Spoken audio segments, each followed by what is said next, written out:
Ẹ káàsán gbogbo ilé, mo kí gbogbo ọmọ káàrọ̀ òjìrì. Ẹ kú ọ̀rọ̀ ìlú.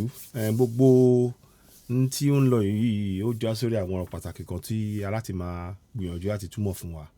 A máa mú àwọn ètò báyìí wá ní déédéé. A máa mú wá torí ó ṣe pàtàkì ká máa ṣe ìtumọ̀ àwọn ọ̀rọ̀ tí àwọn tó wà nínú ìjọba tó mọ̀ ń pa ìjọba yìí, tó mọ̀ ń pa àwọn ìjọba amúnisìn, tó mọ̀ ń pa wọn. A máa mú wọn, a máa ṣe ètò lórí nǹkan tó bá sọ ká túmọ̀ ẹ̀ fún, ká gbìyànjú àti túmọ̀ ẹ̀ fún wa lédè wa. Torí n tó ń lọ sìn àwọn èèyàn wa ò mọ̀, àwọn kan lè máa mọ̀ kìíní. Ó ti ṣe alàgbà àwọn TY Danjuma, ó jẹ́ àwọn olórí oníkakí nígbà kan. Ó dẹ̀ mú àwọn ará bí. Mo fẹ́ kẹ́ gbọ́ nǹkan tí ó ń sọ fún rẹ̀.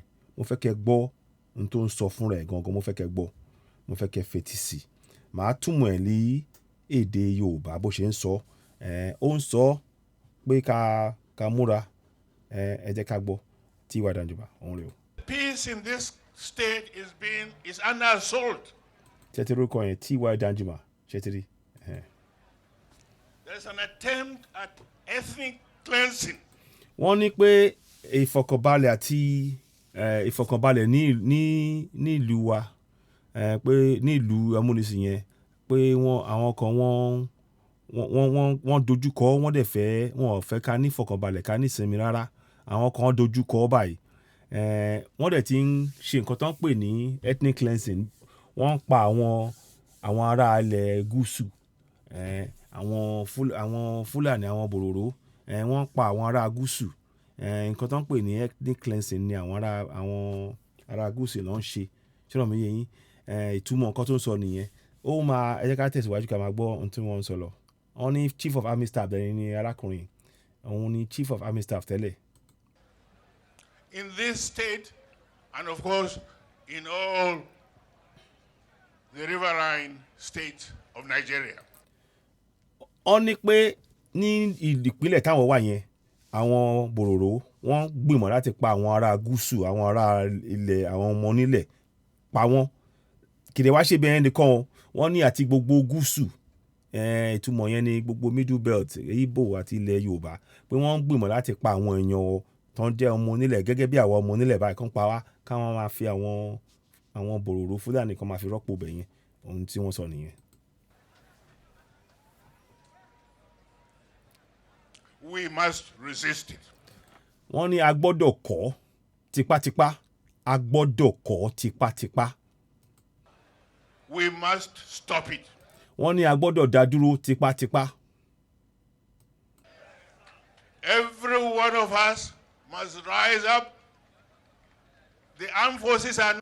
Wọ́n ní gbogbo wa pátápátá lápapọ̀ aláti dìde dúró ká jà, pé ká dìde dúró.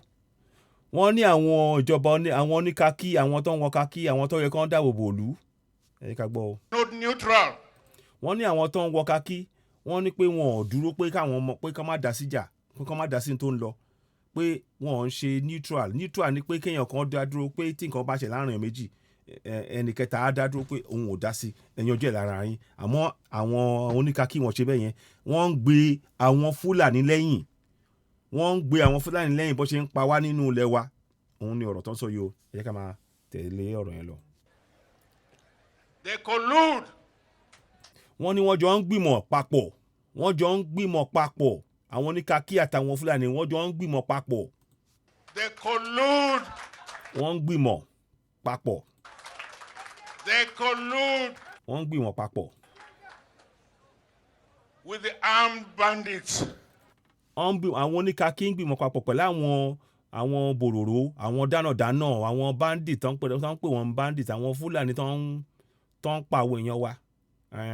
Àwọn tó ń dáná, àwọn tó ń pa àwọn èèyàn wa, àwọn tó ń bá àwọn obìnrin wa sùn. Wọ́n ń gbìmọ̀, àwọn oníkakí ń bá wọn ṣe lápapọ̀ wọn o. They kill people, kill Nigerians. Wọ́n ní wọ́n ń pa àwọn èèyàn, wọ́n dẹ̀ ń pa àwọn ọmọ ìlú, ìyẹn ìpínlẹ̀ gbogbo ìlú amúnisìn tá à ń pè ní Nàìjíríà. Wọ́n ń pa àwọn èèyàn ń bẹ̀. Nǹkan ṣe nìyẹn o. They facilitate their movement. Wọ́n ní àwọn oníkakí yẹn, wọ́n ń ṣe ètò bọ́n ṣe máa gbé wọn láti ibì kan síbì kejì, bọ́n ṣe máa gbé àwọn apààyàn, àwọn bandits àwọn tó ń pè ní àwọn Fúlàní terrorists àwọn bẹ̀rẹ̀ pé wọ́n máa wọ́n ń gbìmọ̀ pé kí wọ́n báwo mo ṣe máa ṣàlàyé pé wọ́n máa gbé wọn káàkiri síbi tí wọ́n ti gbé ń pa àwọn èèyàn wọ́n ní àjọṣe ẹ jẹ́ ká sọ bẹ́ẹ̀ yẹn wọ́n ní àjọṣe. They cover them. wọ́n ní wọ́n ń dáàbò bò wọ́n àwọn oníkàkí yẹn ń dáàbò bò àwọn Fúlàní bó ṣe ń pa àwọn èèyàn wa.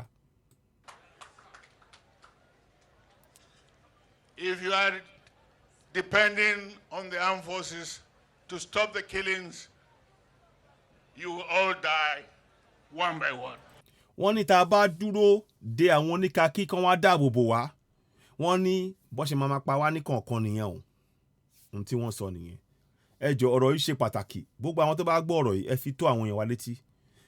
TY Danjuma òun lè rí tán sọ ọ̀rọ̀ tí a sọ yìí pé ká túmọ̀ ẹ̀ pé ká jiyàn pa gbìyànjú ká túmọ̀ ọ̀rọ̀ yẹn torí àwọn kan lè má gbọ́ kínní kó lè má yá wọn kan lè rò pé bóyá a kàn fi ṣe ṣeré ń tà ń sọ yìí kì í ṣe ọ̀rọ̀ eré o kì í ṣe ṣeré rárá. àwọn alàgbà yẹn wọ́n ti sọ kínní yìí ó ti ń lọ fún ọdún méjì àmọ́ mi ò rò pa akọ́ bí ara sí.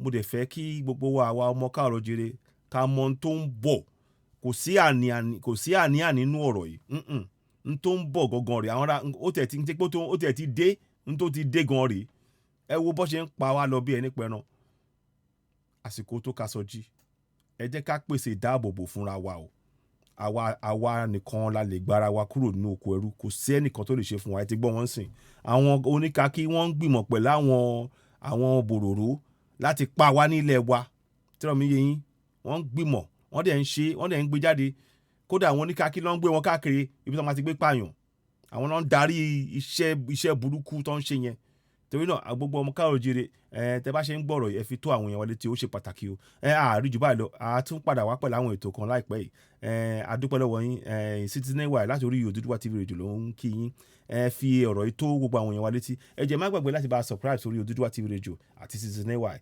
ọmọbàlànà Lady Best àtàwọn bẹ́ẹ̀ bẹ́ẹ̀ náà ẹ ṣeun a dúpẹ́ gan àti màá rí yín bá ẹ ṣeun ẹ jẹ́ ká ṣe báyìí ẹ bá a subscribe ṣẹ́gbọ́.